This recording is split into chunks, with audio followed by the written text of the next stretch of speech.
Hallelujah. परमेश्वर के अद्भुत अनुग्रह से हमें फिर मौका मिला कि हम परमेश्वर के वचन को सीखें। और आज का दिन है वुमेंस डे, जो कि सारे देश में सेलिब्रेट किया जा रहा है। और हमारी तरफ से देश के सभी वुमेन्स को हम हार्दिक बधाइयाँ देते हैं। आइए परमेश्वर के वचन देखते हैं कि परमेश्वर के वचन के बारे में क्या बताते हैं। 1 कुरिन्थियों अध्याय 10 का 11 वचन में आप लोगों के लिए पढ़ देता हूँ। तो भी प्रभु में न तो स्त्री बिना पुरुष और न पुरुष बिना स्त्री के, क्योंकि जैसे स्त्री पुरुष से वैसे ही पुरुष स्त्री के द्वारा है, परंतु सब वस्तुएं परमेश्वर से। हालेलुया।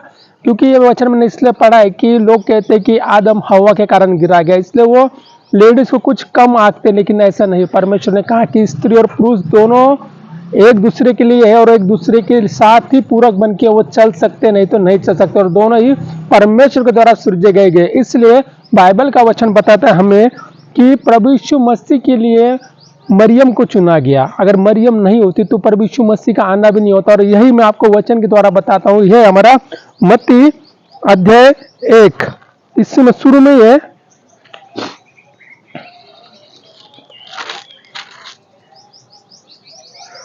इसका अध्याय 1 18वां वचन। यीशु मसीह का जन्म इस प्रकार से हुआ कि जब उसकी माता मरियम की मंगनी यूसुफ के साथ हो गई, तो उनके इकट्ठा होने से पहले वह पवित्र आत्मा की ओर से गर्भवती पाई गई। हालेलुया। यानी कि प्रभु यीशु मसीह भी मरियम के कारण आए, यानी वो भी एक स्त्री थी। यानी कि स्त्री का महत्व कम नहीं, बहुत ज्यादा है। स्त्री के कारण ही परमेश्वर इस जगत में आए। आप देखिए कि प्रभु यीशु मसीह जब आए तो मरियम के कारण प्रभु यीशु मसीह, और जब प्रभु यीशु मसीह मुर्दों में से जी उठे, उसके अंदर मरकुस हमें बताता है,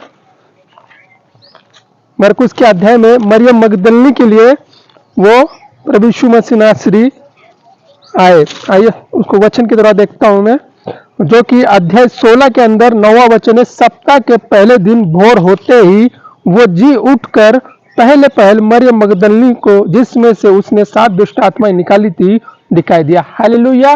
देखिए परमेश्वर ने कहा कि स्त्री और पुरुष दोनों एक दूसरे के पूरक है। और उसके बाद प्रभु यीशु मसीह के जन्म के लिए मरियम को चुना गया।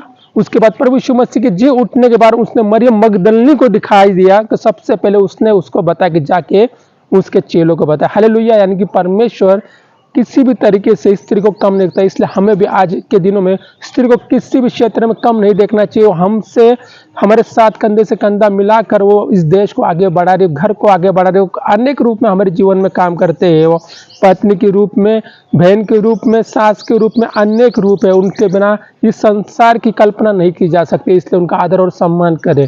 आप सभी को इन वचनों के द्वारा आशीष मिले। जय मसीह।